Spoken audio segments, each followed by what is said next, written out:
Mesdames et messieurs, chers auditeurs, Kribi FM, la radio qui vous écoute, vous donne la possibilité de nous contacter afin de nous mettre au courant des événements, faits de société qui se déroulent dans votre localité, dans vos alentours.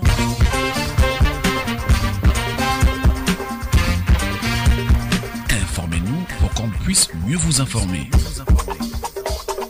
Kribi FM répond au numéro de téléphone 651 48 72 64 6 97 09 23 75.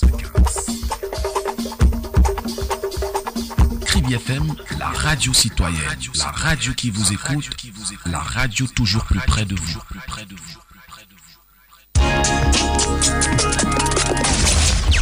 95.5 Info Midi.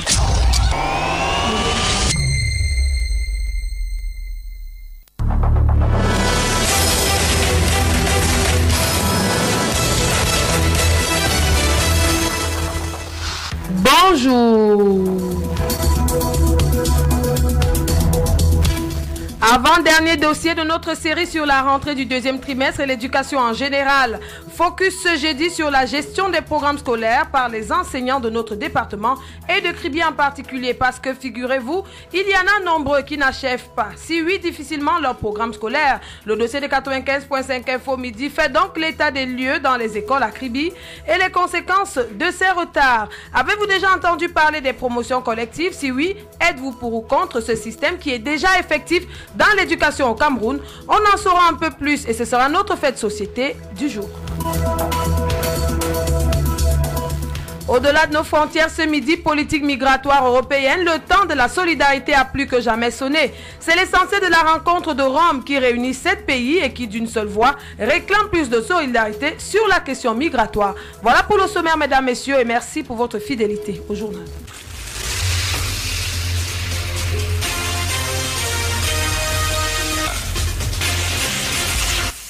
Une fois encore, bonjour et bienvenue dans 95.5 Info Midi. De plein pied dans notre dossier. La gestion des programmes scolaires par les enseignants préoccupe de plus en plus. Il n'est pas rare que ce soit dans les établissements primaires ou secondaires de rencontrer à la fin de l'année scolaire des enseignants n'ayant pas totalement couvert l'ensemble des cours au programme. C'est justement le constat que fait votre reportage dans Dichaga. C'est en fait l'état des lieux des programmes scolaires dans certains établissements de la ville de Kribi. Le retard dans la couverture des programmes scolaires est beaucoup plus observé dans la ville de Kribi au sein des établissements publics d'enseignement secondaire.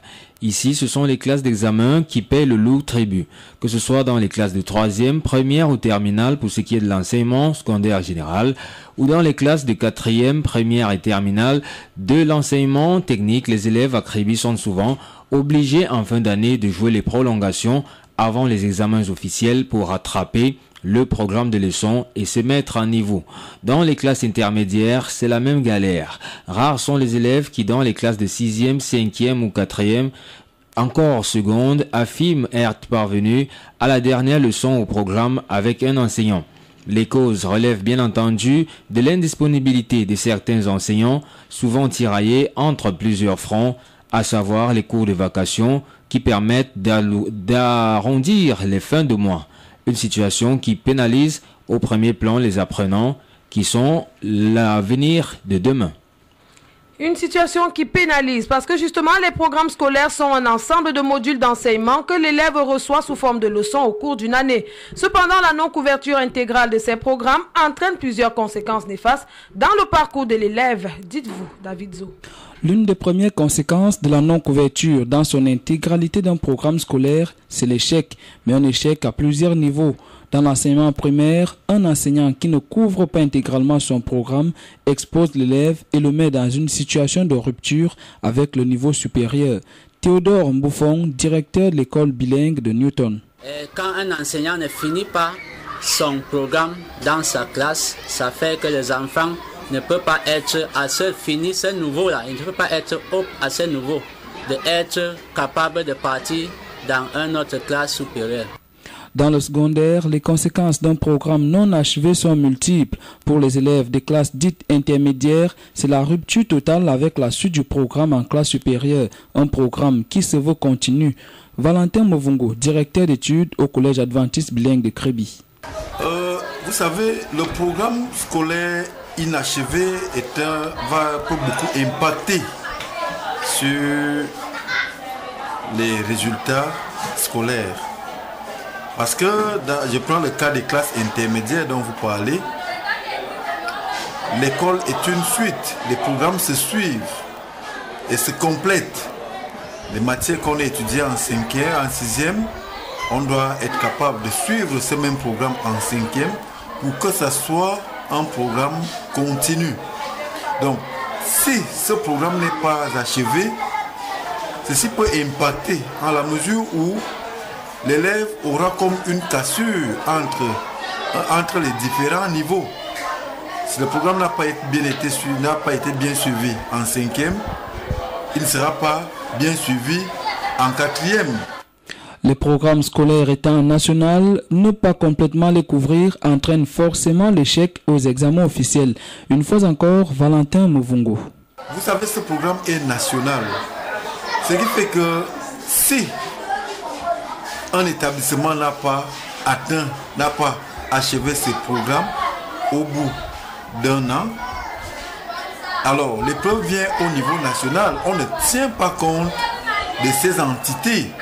On tient compte du programme global pour confectionner et pour concevoir les épreuves. Conscient de ce que la réussite aux examens repose essentiellement sur la couverture intégrale des programmes scolaires, les enseignants de Kribi multiplient astuces et stratégies afin de parvenir à la couverture complète des programmes avant la fin de l'année scolaire. Les fériés interviennent beaucoup dans notre système. On a trouvé des moyens palliatifs à ce problème. Par exemple, l'organisation des cours de rattrapage et les travaux dirigés des congés de Pâques. Tout ça, c'est pour essayer de pallier à ce problème des fériés. La promotion collective déjà présente dans l'éducation de base de nos jours gagne du terrain. Faire aller en classe supérieure un enfant qui ne mérite pas est pourtant inquiétant, douloureux et même pénible pour l'enseignant. Une pratique qui malheureusement trouve sa raison d'être selon ceux en charge de ce système de l'éducation au Cameroun. Parce que le système de l'éducation actuel impose cela. Vous êtes allé à la rencontre des enseignants pour les éclaircir à ce sujet. Votre reportage, Corinne Audrey Massa. La promotion collective n'est pas évidente dans son application, mais lorsque le besoin se fait pressant, son application s'impose. Nous sommes ici à l'école publique d'application Kribi Centre. Allons savoir les raisons d'être de cette institution pédagogique entendue par promotion collective. C'est par niveau. Quand on entend par promotion collective, c'est par niveau. Un enfant ne peut pas aller du niveau 1 au niveau 2 sans qu'il ait la bonne moyenne. Et les inconvénients alors, les avantages? Bien, la promotion collective, ici, n'est-ce pas, il s'agit de faire, n'est-ce pas, avancer les élèves d'une même classe en classe supérieure. Et ici, on doit faire attention, la promotion collective ne s'adresse pas dans certaines classes, c'est surtout dans les classes, par exemple, le CP, le cours élémentaire 2, les cours moyens 2. Là-bas, on ne parle pas de promotion collective. La promotion collective concerne surtout la CIL, le CE1, n'est-ce pas, le CM1. Pourquoi? Parce que ici, ce sont les élèves d'un même palier et qui peuvent aller en classe supérieure. Mais attention, on a ce qu'on appelle la compétence. Il s'agit de parler là maintenant de redoublement en milieu scolaire et de l'institution de la promotion collective. En fait, si la promotion collective a été instituée, il était question de lutter contre le nombre de redoublements qui s'avérait déjà assez élevé. La promotion collective, en fait, c'est quoi? La promotion collective stipule que tous les enfants d'un même palier doivent évoluer ensemble, surtout lorsqu'on est dans le palier inférieur. Prenons un exemple concret. Les enfants qui sont à la CIL doivent tous évoluer ensemble et aller au CP. Cependant, ces inconvénients sont à déplorer lorsqu'on se rend compte que l'enfant en classe supérieure n'a pas assimilé les cours de la classe précédente. Toujours dans la même école, écoutons ses enseignants. Dans la promotion collective. Parce que pour nous, l'enfant qui ne mérite pas d'être en classe supérieure ne doit pas y aller. L'enfant qui ne sait pas lire, par exemple, nous sommes au niveau 1, ne doit pas aller au niveau 2 parce que c'est l'âge qu'il le veut ou bien ce sont les textes. L'enfant doit être capable d'assumer, de mettre en pratique ce qu'il a appris en classe précédente, oui, pour aller un peu plus haut. Parce qu'il ne faut pas mettre les nuls avec ceux qui méritent d'être dans une classe. Donc pour nous ici au groupe 3, nous n'avons pas vu que c'était nécessaire et nous ne l'appliquons vraiment pas. La promotion, oui, n'est pas bien pour nous ici. Donc nous prenons les élèves comme maintenant nous avons repris les méthodes syllabiques. Tout élève qui va en classe supérieure doit être capable d'assumer sa classe. Donc si tu es au cours préparatoire, tu dois avoir le niveau. Ce n'est pas parce que l'âge te permet ou bien les textes l'ont dit que nous allons tuer toute la population. Vous voyez. Donc l'enfant qui est premier ne peut pas se retrouver dans la classe avec celui qui est dernier. Et ça donne du travail non seulement aux enfants, ça donne du travail aux enseignants, ça donne du travail aux parents qui ne comprennent pas ce qui se passe. Donc pour nous aussi, on ne voit pas la raison d'être. Lui, de la collection collective. Bon, en ce qui concerne la promotion collective, moi je voulais juste vous dire que ici, je suis enseignant à l'école d'application de Kribi. Nous ne faisons rien que l'application des textes qui nous viennent de la hiérarchie. Alors, la promotion collective, ses avantages, on va commencer par là. Ses avantages, c'est quoi? C'est que l'enfant, ça se fait d'abord par niveau. On ne peut pas enlever un enfant du niveau 1 pour l'envoyer au niveau 2. Donc, ça se fait à l'intérieur des niveaux. Comme nous avons 3 niveaux, le niveau 1, le niveau 2, le niveau 3. Le niveau 1 comporte 2 paliers. Le niveau 2, 2 paliers, le niveau 3, quoi. C'est que à un moment donné, nous nous trouvons face à des écoles où nous avons des cycles, des classes doublées. Vous voyez donc que vous allez trouver une école avec 3 maîtres. Les 3 maîtres là vont se partager les niveaux. Il y a un qui va enseigner la CIL et le cours préparatoire. L'autre va enseigner le cours élémentaire 1 et élémentaire 2. L'autre va enseigner le cours élémentaire, le cours moyen 1 et moyen 2. Ce qui voudrait donc dire que l'enfant qui est à la CIL, il est déjà censé, celui qui est un peu éveillé, il est censé de voir les choses lorsqu'on enseigne ceux de cours préparatoire.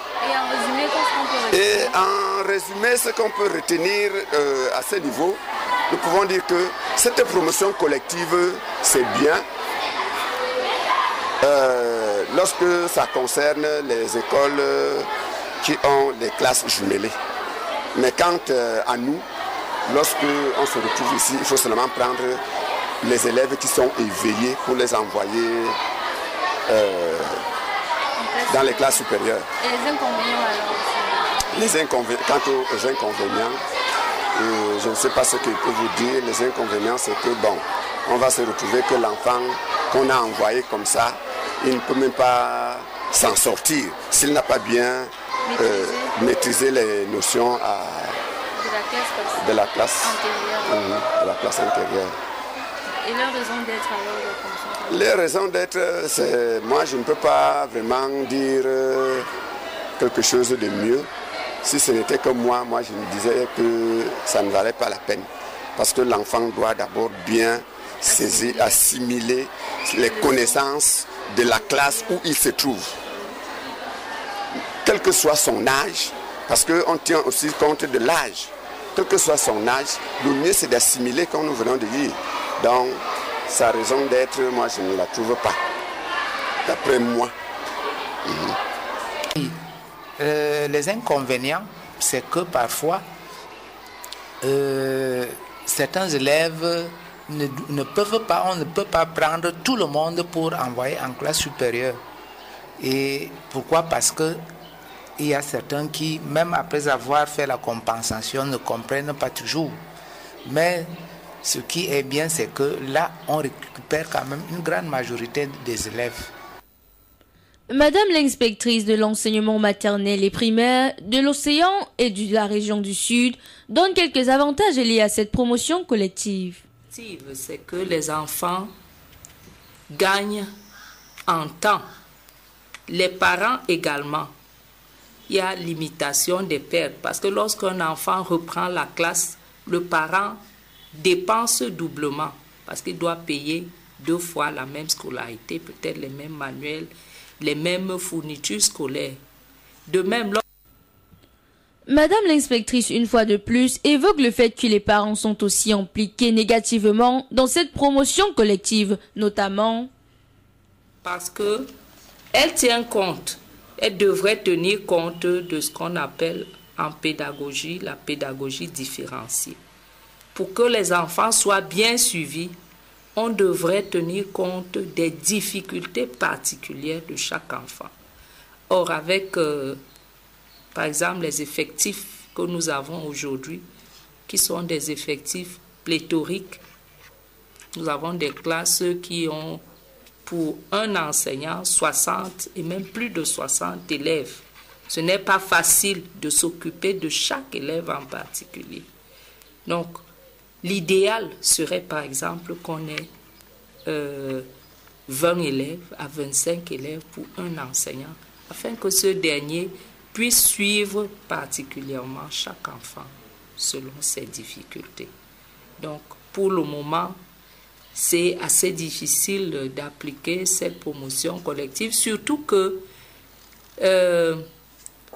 sa mise en œuvre également crée des problèmes parce que lorsque un enfant qui a eu 10 de moyenne à la CIL pour aller au CEP a des problèmes, par exemple en lecture, en écriture, il devrait normalement reprendre la CIL. Et il faudrait requérir l'avis des parents. Si le parent veut que son enfant aille quand même au CP avec ses lacunes, vous comprenez que son passage pour le CE1 sera très difficile. La longueur de ce reportage vous a permis autant que nous de comprendre que la promotion collective est bien effective dans l'enseignement, qu'elle a certes des avantages, mais non sans inconvénients, malheureusement au détriment de nos enfants. C'était le dossier de la rédaction et le fait de société du jour.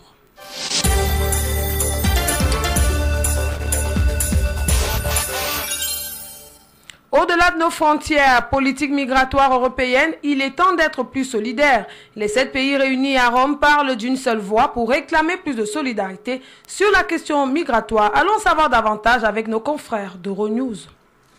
7 pays de l'Europe du Sud tendent à l'unisson vers la question migratoire. C'est ce qu'on retiendra du sommet de Rome. Réunis par le chef du gouvernement italien Paolo Gentiloni, la France, l'Espagne, le Portugal, la Grèce, Chypre et Malte ont répété leur attachement à une politique commune des migrations. Nous avons besoin d'une Europe plus homogène, au sein de laquelle les différences entre le Nord et le Sud, l'Est et l'Ouest sont réduites. Maintenant, il est temps de le faire. Je crois que nous sommes tous d'accord pour dire qu'on a besoin de renforcer les éléments de solidarité pour mieux protéger nos frontières, aller vers une gestion commune de l'asile à terme, mais déjà harmoniser nos règles, répondre très rapidement aux incohérences des règlements dits de Dublin et permettre donc de à la fois mieux protéger ses frontières et mieux gérer les flux. Les 7 pays ont déploré le peu d'empressement de la Pologne, la Hongrie ou encore la République tchèque à accueillir des migrants, malgré un système déjà commun mais déséquilibré. En théorie, nous avons déjà un système commun d'asile au sein de l'Union européenne.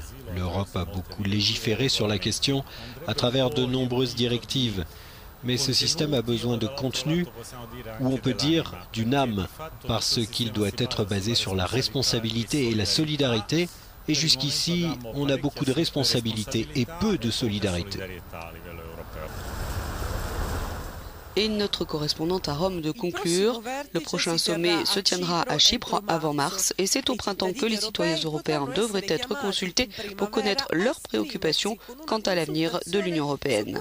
Eloïsa Covelli pour Euronews à Rome. Eloisa Covelli per Euronews, Roma. KFM, le leader de l'information.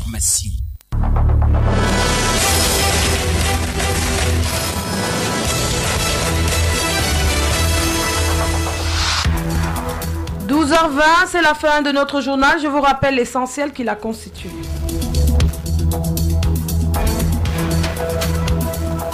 Avant-dernier dossier de notre série sur la rentrée du deuxième trimestre et l'éducation en général. Focus ce jeudi sur la gestion des programmes scolaires par les enseignants, non seulement de notre département, mais aussi et surtout de la ville de Kribi, parce que figurez-vous, il y en a nombreux qui n'achèvent pas, si oui difficilement, leur programme scolaire. Le dossier de 95.5 Info Midi a donc fait l'état des lieux dans les écoles à Kribi et a présenté les conséquences de ces retards. Et puis, avez-vous déjà entendu parler des promotions collectives? Si oui, êtes-vous pour ou contre ce système qui est déjà effectif dans l'éducation au Cameroun?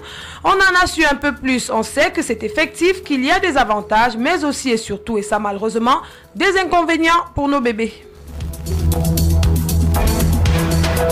Au-delà de nos frontières, ce midi, politique migratoire européenne, le temps de la solidarité a plus que jamais sonné. C'était donc l'essentiel de la rencontre de Rome qui a réuni 7 pays et qui, d'une seule voix, réclame plus de solidarité sur la question migratoire.